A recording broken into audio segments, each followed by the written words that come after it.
Sziasztok! Ebben a videóban a Race Chip tapasztalataimat fogom elmondani. Kíváncsiak vagytok? Figyeljetek!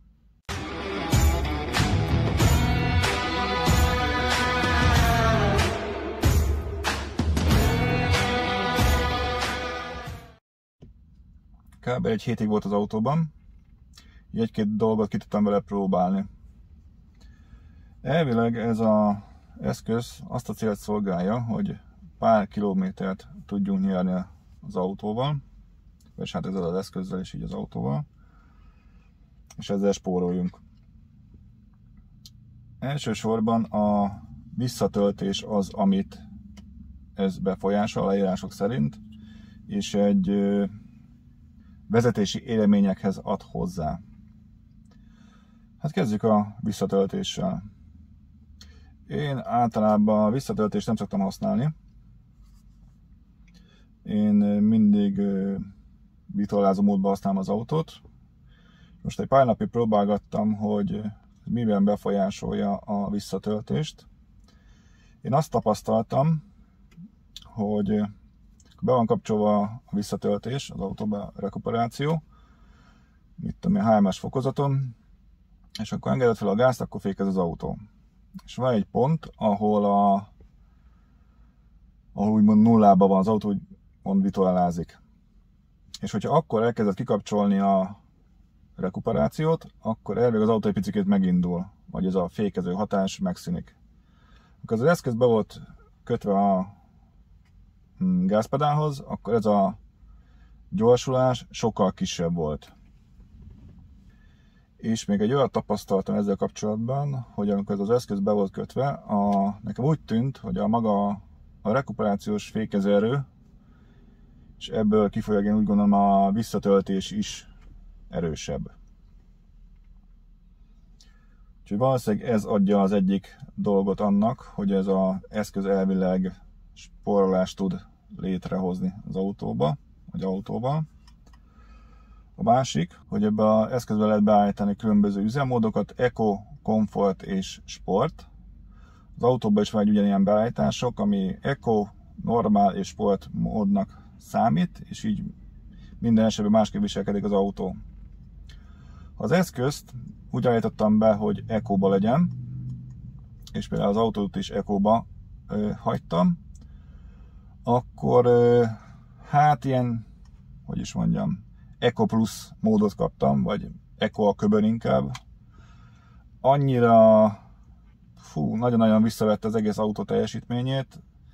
Gázpedálból ilyen kilométereket kellett benyomni ahhoz, hogy bármi is történjen. Ilyen, hát nem is tudom, egy nagyon gyenge hibridhez tudnám hasonlítani.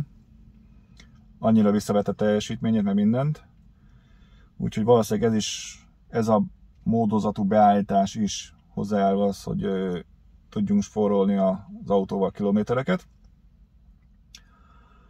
Így ebből kifolyólag, hogyha ez az eszköz Eco-ba volt, akkor az autót, hogyha normálba vagy sportba tettem, azok is úgymond gyengültek. Ha az eszköz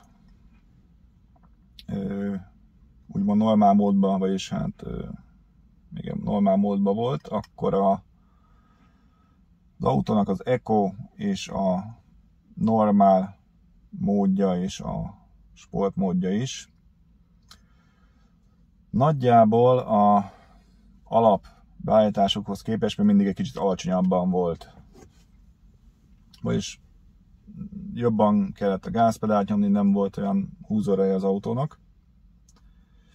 Viszont amikor ezt az eszközt sportmódba tesszük, akkor teljesen megváltozik megint az autó. Eco módban is sokkal intenzívebben indul meg, normál módban is, és a sportmódban is. Ott aztán meg végképp. Csodálkoztam is, hogy basszus. Azt hittem, hogy lóerőket ad hozzá, de nem ad lóerőt az autóhoz, csak másképp használja a gázpedál állásához képest, másképp adagolja azt az erőt, ami van az autóban. Szóval így a eszköz beállításokat az Eco, Norma és a sportmódot lehet kombinálni az autónak ugyanezek módjaival, és akkor így lehet játszogatni esetlegesen, hogy még jobban spóroljunk, vagy éppen úgy tűnjön, mintha még jobban menne az autónk. De igazából nem megy jobban az autónk, csak vagy másképp oszd el a erőket.